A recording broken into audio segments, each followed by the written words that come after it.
do you think that you're still? It sounds like you still might be interested in a sort of more perfect Bitcoin. Yeah, I would like to try to find ways to improve it. I mean, one of the, one of the things that fiat currencies have in normal banking is that if somebody commits fraud, it's possible to sue them in the court of law. Through litigation, you might be able to get your money back, or maybe even just call your bank and say, "Hey, this morning someone took a bunch of money out of my account without my permission," and maybe the bank can claw it back. Um, with Bitcoin, they can't. It's just it's already gone. Um, so I kind of like the idea of human beings being able to get involved to try to undo something that was wrong. But that's kind of baked into Bitcoin that you can't do that. And so, a lot of people think of that irreversibility of Bitcoin as being a feature. Well, some people might think of it as a bug. So, um, it would be interesting to see if it's possible to engineer some extra features in that would help us mitigate some of these problems. It might be more broadly popular if you could do that. Again, the criminals probably won't choose to use something that has these hypothetical features that I'm talking about. I don't even, I don't have a design for these features. Um, I'm just doing a little thinking out loud here.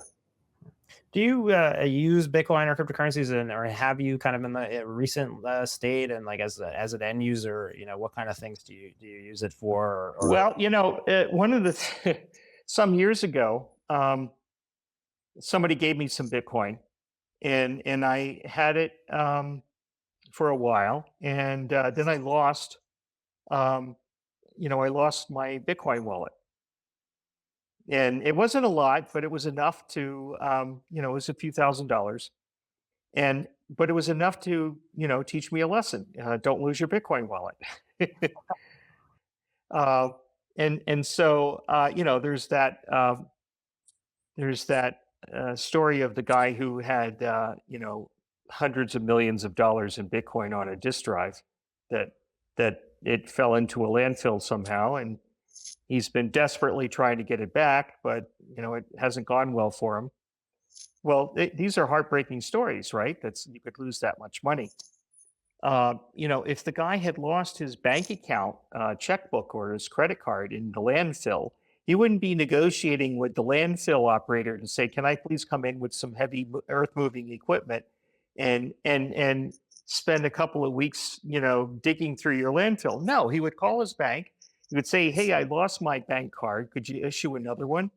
Or, whatever. See, there's some advantage in having banks. You have some recourse when something goes wrong. Well, I didn't have that recourse when I lost my Bitcoin wallet. Well, I think people maybe who are advocates for Bitcoin would, kind of point to this idea that, among kind of global monies, a lot of these kind of fiat currencies are very highly inflationary. A lot of these banks kind of are rehypothecating funds. The security you kind of get with being able to cryptographically hold some value that can't be debased, within the kind of the global money structure is pretty high, right? That's maybe why we see the Bitcoin price, today around $100,000. I'm curious, as you see that, because you've been at these conferences now and you've seen kind of this big vision, right? And if I were to kind of maybe lampoon my own industry, right? The Bitcoin industry kind of likes to see itself as part of this movement of really something that's going to become the global monetary system, right? Or even to replace kind of the global money structure. It sounds like you don't maybe see these as. It sounds like you might see these as realistic. I don't think it's realistic to think of a sort of a Bitcoin maximalist worldview that all of our currencies are going to be Bitcoin. Theoretically, in some science fiction world, it could happen, but in the real world, I don't know. It's seems unlikely. There's so many advantages to fiat currencies. Um, like I said, if I lose my checkbook or my bank card or something, I can call the bank and have them replaced. if there's a fraudulent transaction, I can litigate it and get it reversed.